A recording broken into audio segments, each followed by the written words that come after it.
BJP Tamil Nadu में एक seat नहीं जीत सकती है। तमिलनाडु बीजेपी और मोदी दोनों से नफरत करता है।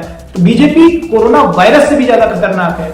बीजेपी हिंदी हम पर थोप देगी। इस सज्जन को क्या तकलीफ है भाई?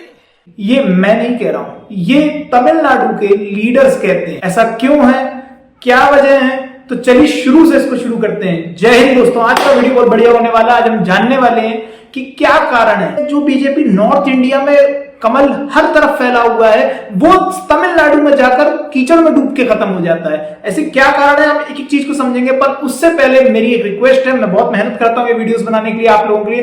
प्लीज लाइक, सब्सक्राइब और शेयर करें, लोगों में वैल्यूएबल कंटेंट को पहुंचाएं। पहली बात तो क्या बीजेपी ने कभी कोशिश ही नहीं करी तमिलनाडु में? तो कोशिश तो बीजेपी ने बहुत करी है। सबसे पहली बात आप देखोगे, अगर रिजल्ट देखोगे 2006 का, 2011 का, 2016 के विधानसभा के रिजल्ट्स का, तो बीजेपी को 0 सीटें मिली हैं। बीजेपी ने 2009 और 2019 के लोकसभा में भी तमिलनाडु में 0 ही सीटें पाई थी। तो क्या बीजेपी कभी एक भी सीट नहीं जीती तमिलनाडु में? तो यहां पर आप गलत होंगे। बीजेपी 1996 में सबसे पहली बार 1 सीट जीत पाई थी। उसके बाद 2001 में 4 सीटें जीती थी, जिस समय उसका गठबंधन था डीएमके के साथ। 2021 की अगर हम बात करें तो वहां भी बीजेपी 4 सीटें जीती थी। मतलब जब वो गठबंधन करती तब उसका तब भी कुछ रहता है। ये जो 2014 में 1 लोकसभा सीट जीती भी थी, वो भी गठबंधन का ही रिजल्ट बताया जाता है। तो क्या है ऐसा कि बिल्कुल बीजेपी से नफरत करता हुआ तमिलनाडु दिखता है? क्योंकि हम देखते हैं कि जब हमारे पास न्यूज आती है तो गो बैक मोदी तक के नारे लगाए गए तमिलनाडु के अंदर। तो अब हम इसको डिटेल में अगर हमें समझना तो हमें जानना पड़ेगा थोड़ा बहुत हिस्ट्री को तमिलनाडु की। तो हिस्ट्री को जानते हैं, फिर हम जानेंगे कि क्या दिक्कतें हैं। तो बात करते हैं लगभग हम लोग 120 साल पहले की। तो उस समय कांग्रेस एकमात्र पार्टी थी जो पूरे तमिलनाडु में पावरफुल थी, तमिलनाडु में उसकी पकड़ थी। लेकिन उसी समय 1911 में सेंसस हुआ। सेंसस तो आप जानते हो 10 साल की जनगणना होती है, उसी को सेंसस कहते हैं। तो उस सेंसस में देखने को खास क्या मिला? खास ये मिलता है कि 3.2% आबादी ब्राह्मण्स की थी और 90% आबादी वहां नॉन ब्राह्मण्स की थी। लेकिन ये मैं बता क्यों रहा हूं, तो वहां पर ऐसा देखने को मिला कि 3.2% आबादी 80% सीट्स ऑक्यूपाई करती है एजुकेशनल इंस्टीट्यूशंस में, 80% गवर्नमेंट जॉब्स में, और आपके 80% वही लोग जो कांग्रेस पार्टी में डोमिनेट थी उसको भी वही चलाते थे। तो इससे ये जो मैंने आपको 3-4 बातें बताई, इससे वहां के कुछ घटिया नेताओं को मौका मिल गया। Instead of improving there society, mainly Nair और क्षेतियार थी ये कौमें, वहां की कास्ट थी। इन लोगों ने क्या करा, एंटी ब्राह्मण नारेबाजी शुरू कर दी कि ये ब्राह्मण हमारे कष्टों का कारण है, ये ब्राह्मण हमारे रिसोर्सेस को खा रहे हैं। ये घटिया राजनीति आपको लगता होगा यूपी बिहार ने शुरू करी, नहीं। तो ये बैक इन अगर आप चले जाओ बैक इन 1900s, तो ये तमिलनाडु में शुरू हुई थी और ये उसकी जड़ों में समाने लग गई। क्या नारा था? एंटी ब्राह्मण। और इसके चलते नायर और क्षेतियार कम्युनिटी दोनों मिल गए। अच्छा, नायर और क्षेतियार कोई बहुत बैकवर्ड समाज है नहीं, मैं पहले बताया। तो ये भी वहां की फॉरवर्ड आपकी क्या बोलते कास्ट ही है। इन दोनों ने मिलकर एक पार्टी बनाई जिसका नाम रखा जस्टिस पार्टी। किनके लिए? नायर और क्षेतियार के लिए। मतलब जो ये पार्टी बनी थी जस्टिस पार्टी, इसका जो मेन आइडियोलॉजी आप देखोगे, शुरुआत और आइडियोलॉजी, कोई आजादी की लड़ाई लड़ना या कोई ऊंची बात लोगों को पढ़ाना, ये सब तो इसका आइडियाज है नहीं। इसका आइडिया एक सीधी बात पे आधारित है, एंटी ब्राह्मणिज्म। हम ब्राह्मणों के दुश्मन हैं, और कोई बहुत बड़ा सिद्धांत इसके पास था नहीं। और ये मनहूस पार्टी जैसे जैसे आजादी की तरफ भारत बढ़ रहा था, ये आजादी की भी दुश्मन बनती चली जा रही थी। इसका एक ही नारा होता जा रहा था कि आजाद नहीं होना चाहिए भारत। आपको लगेगा कि एक पार्टी गुलाम भारत में, जिसके पास भी अभी सत्ता भी नहीं है, वो करेगी क्या आखिरकार? अगर भाई गुलाम है तो करेगी क्या, उसको फायदा क्या? उसका दिमाग ये चलता था कि अगर आजादी मिल गई तो कहीं ऐसा ना ब्राह्मण हमारा शोषण कर ले, हमारा दमन कर ले। ये पार्टी की विचारधारा थी। और उसी समय एक बहुत ही मनहूस आदमी ने इस धरती पर जन्म लिया एज अ लीडर, है ना। जन्म उसका पहले हो चुका था। उसका नाम था ईवी रामास्वामी पेरियार। अब पेरियार का मतलब तो सुपर हीरो होता है आपके तमिल भाषा में, लेकिन ये आदमी मेरे ख्याल से बिल्कुल सुपर हीरो नहीं था। अगर आप लोग 50 कमेंट्स कर दोगे, अभी मेरा चैनल बहुत पीछे इसलिए 50 कमेंट्स कर दोगे और 50 लाइक्स मेरे वीडियो को मिलेंगे, तो मैं ईवी रामास्वामी पेरियार को डिटेल में बताऊंगा। क्या मतलब एक सही भाषा में कहा जाए तो थोड़ी अभद्र भाषा हो जाएगी मेरी तरफ से, हरामी आदमी पेरियार के ऊपर एक पूरा डेडिकेटेड वीडियो बनाऊंगा। ये इतना पहुंचा हुआ आदमी तक, इसके लिए नेहरू तक ने कहा था, नेहरू हमारे प्रधानमंत्री रहे, नेहरू जी तक ने कहा था कि ये एक ठरकी आदमी है और इसको जेल में होना चाहिए। तो करा क्या था पेरियार ने? पेरियार ने 1934 में एक सेल्फ रिस्पेक्ट मूवमेंट शुरू कर दिया। सेल्फ रिस्पेक्ट मूवमेंट दोनों का कोलैबोरेशन करा दिया उस आदमी ने कि जो आपकी जस्टिस पार्टी है दोनों मिलकर काम करने लग जाए। समय के साथ क्या हुआ कि पेरियार रामास्वामी बड़ा नेता बन गया, और काय का पेरियार रामास्वामी एक बड़ा नेता बन गया, है ना। और ये जो आपकी पार्टी थी जस्टिस पार्टी पीछे होने लगी। क्यों पीछे होने लगी? क्योंकि इसमें नायार और छेतियार कम्युनिटी को तो ये बहुत आगे ले जाना चाहते थे, उन लोगों को लेके चल रहे थे, एंटी ब्राह्मण थे। लेकिन उसी समय पर ये शेड्यूल्ड कास्ट को लेना भूल गए।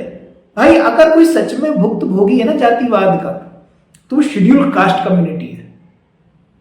ये मेन चीज को तो लाना ही भूल गए, और इसीलिए पार्टी इतनी मजबूत नहीं रही।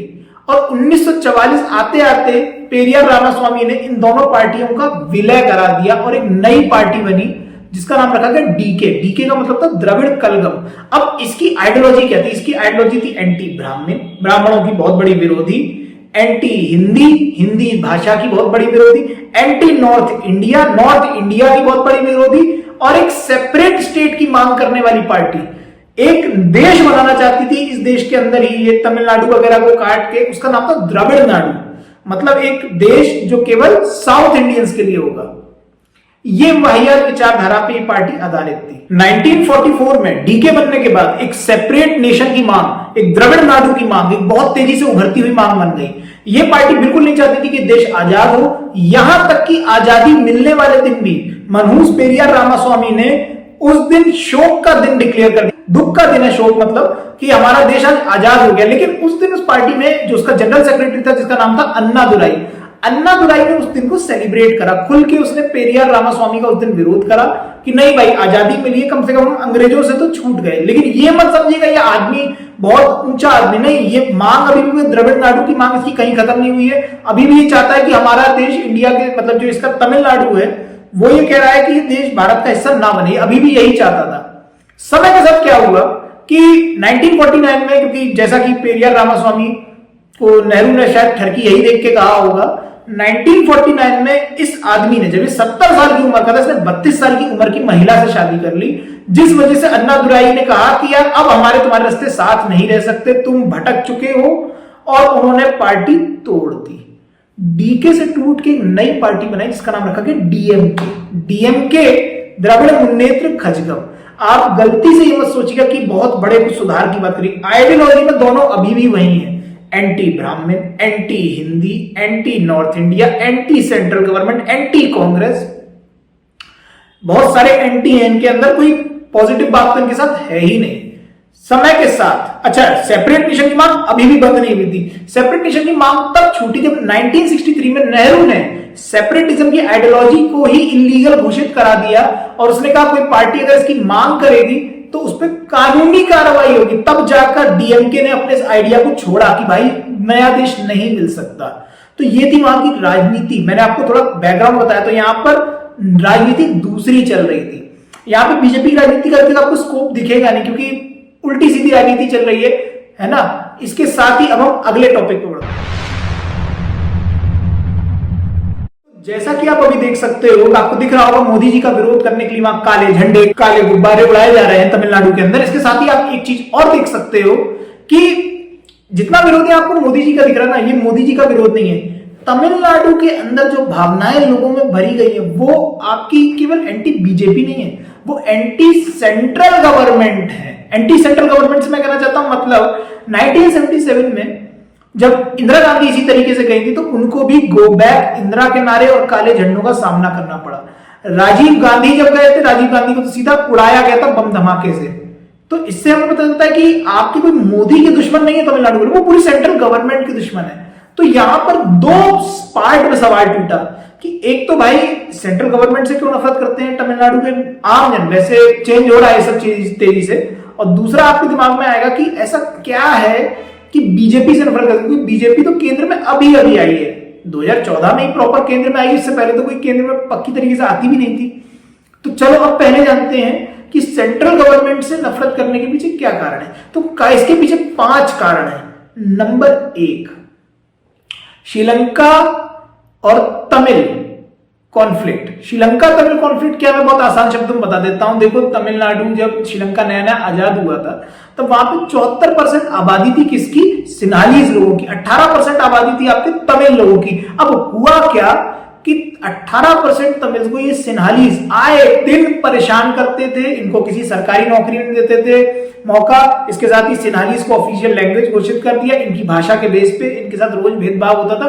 कहानी भेदभाव से शुरू हुई, लास्ट में मर्डर, मास मर्डर, रेप और जेनोसाइड की ओर बढ़ने लगी कहानी। इसको देखकर तमिल जो थे, अब देखो आप किसी से जुड़े हो, जैसे हम पाकिस्तान में हिंदुओं के साथ कुछ गलत होता सुनते तो अपने को दुख तो होता है ना, हम उनके लिए कर कुछ नहीं सकते पर दुखी तो होते हैं। यही चीज तमिलनाडु के अंदर डेवलप होनी शुरू हो गई थी जब श्रीलंका आजाद हुआ। श्रीलंका 1956 में आजाद हुआ है। ये डेवलप होना तेजी से वहां शुरू हो गया था कि भाई काश हम इनकी मदद कर सकते। तो समय के साथ क्या हुआ, श्रीलंका में एक पूरा एक ग्रुप बन गया, LTTE है ना, liberation tiger of Tamil Ilam. इनने क्या कहा, हम तमिल लोगों के लिए एक अलग जमीन इसमें काटेंगे, नहीं तो हम तमिल लोगों को अधिकार दिला के मानेंगे तमिलनाडु में। वहां पर राजीव गांधी, दैट इज पप्पू का पापा है ना, वो क्या करता है, इंडियन आर्मी भेज देता है LTTE को मारने के लिए। मतलब देखो कितनी मूर्खतापूर्ण हरकत है, मुझे इसकी हरकत की कोई सेंस नहीं बनी। ऐसे थोड़ा ना पप्पू के पापा थे है ना। तो इंडियन आर्मी भेजी जाती है, वो LTTE को मारती है, इसके साथ श्रीलंकन आर्मी मार ही रही है। तो बाप रे बाप, गुस्सा तमिल लोगों का सेंट्रल गवर्नमेंट के खिलाफ यहां से बहुत बड़े स्तर पर शुरू होता है कि यार इनको तो हमारी भावनाओं की कोई कदर ही नहीं है। होता क्या है, राजीव गांधी को बम धमाके में उड़ा देते तमिल के लोग। और इतनी खुशी तमिलनाडु के लोगों के अंदर कि तमिलनाडु में जब वो जितनों को गिरफ्तार किया गया था, जितनों ने राजीव गांधी को मारा था, वहां के नेता खुलेआम मांग करते हैं कि यार ये लोगों को रिहाई कर दो, इनको छोड़ दो। और उसमें से एक नेता आपकी स्क्रीन पर है, इसकी तो फोटो खींची हुई है आपके तमिलनाडु के मुख्यमंत्री के साथ। ये कोई नेता नहीं है जो डीएम, ये तमिलनाडु के नेता के साथ, इस मुख्यमंत्री के साथ खड़ा है, ये कोई नेता नहीं है, ये वो व्यक्ति है जो राजीव गांधी हत्याकांड में शामिल था। सोचो इतनी इज्जत एक क्रिमिनल को मिल रही है। कारण है वो है इंदिरा गांधी, जो कि पापा की परी थी। पापा और जवाहरलाल नेहरू, यहाँ पर पापा की परी को लगा कि उनका तो पूरा भारत है और उनके पापा का वो कुछ भी कर सकती है, वो किसी को कुछ भी दे सकती हैं। तो उन्होंने एक टापू हुआ करता था, कच्छा टीबू टापू। कच्छा टीबू रामेश्वरम से 25 किलोमीटर दूर था और इस टापू में हमारे ये तमिल भाई थे, ये वहां पे जाके फिशिंग करा करते थे। लेकिन पापा की परी ने इस टापू को श्रीलंका को दान दे दिया और फिर इसके बाद जो भी कोई वहां फिशिंग करने जाता था उसको श्रीलंका की सेना मार देती थी। और आप मजाक नहीं मानेंगे, जब से दान दिया गया रोज 1 से 2 मछुआरों के मरने की घटना आम घटना मर गई। क्या 2014 में जब से मोदी सरकार आई, एक चीज का सुधार किया कि ये घटनाएं कम हो चुकी हैं। तीसरा कारण है कावेरी डिस्प्यूट। तो कावेरी नदी आपके कर्नाटक और तमिलनाडु दोनों को पानी देती है और पानी देने के साथ साथ इसमें डिस्प्यूट है कि कर्नाटक ज्यादा पानी इस्तेमाल कर लेता है, तमिलनाडु को कम पानी मिलता है। अब कर्नाटक में रही हमेशा केंद्र में से जुड़ी हुई सरकारें जैसे बीजेपी और कांग्रेस, तो यह भी एक बड़ा कारण बना कि आपके तमिलनाडु के लोगों को नफरत सी होती चल गई केंद्र सरकारों के खिलाफ। और आखिरी कारण, तमिलनाडु के लोगों को वहां के घटिया मक्कार नेताओं ने, दैट इज डीएमके, मैं इतना बुरा भद्र आपको लग रहा है बोल रहा हूं डीएमके के लिए, क्योंकि ये कुछ दिन पहले कह रहे थे सनातन धर्म डेंगू मलेरिया की तरह और इसको जड़ से मिटाएंगे, इनके पापा नहीं मिटा पाएंगे।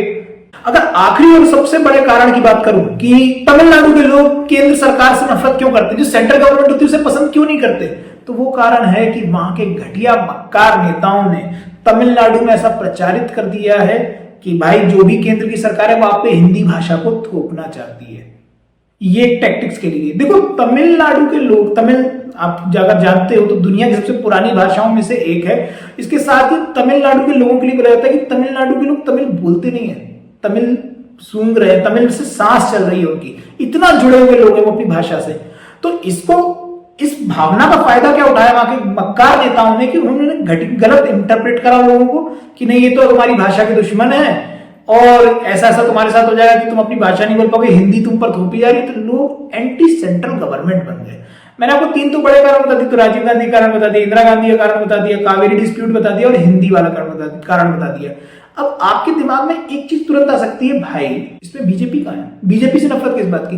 देखो बीजेपी का नारा आपको समझा देगा कि बीजेपी से नफरत क्यों हो रही है तमिलनाडु के लोगों को। बीजेपी का नंबर 1 नारा है हिंदू, हिंदी, हिंदुत्व। वहां की नालायक पार्टी का नारा क्या है? Anti Hindi, anti Hindu, anti Hindutva.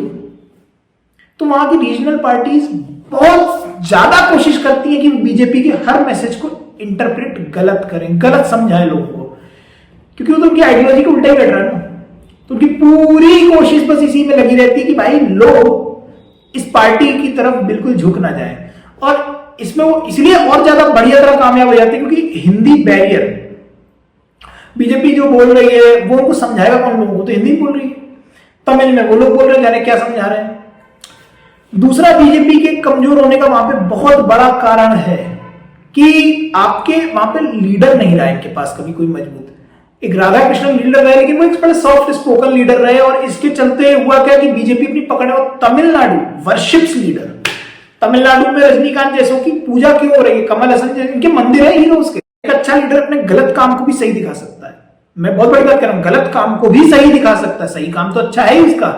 तो एक अच्छा लीडर है ही नहीं बीजेपी के पास वहां पर अब वहां पर एक बड़ा अच्छा लीडर उभर रहा है, दैट इज के अन्नामलाई, और वो पूरी कोशिश में है कि बीजेपी को मेन अपोजिशन बना देंगे। तो बीजेपी ने इस पे काम करा है बहुत ज्यादा, और इसके तहत हमको देखने को मिला कि के अन्नामलाई को उन्होंने लॉन्च करा है। इसके बाद आपका तीसरा सबसे बड़ा कारण है कि बीजेपी के सारे नेता लगभग हिंदी भाषा को प्रमोट करते, प्रमोट इन द सेंस बोलते उसमें प्रमोट, अब गर्व है उनको अपनी भाषा पर, जैसे तमिल लोगों को तमिल भाषा पर गर्व है। तो यहां फिर मिस इंटरप्रेट किया गया है बीजेपी को वहां पर कि ये अगर तुम इनको जिताते हो तो ये तुम पर अपनी हिंदी भाषा थोप देंगे।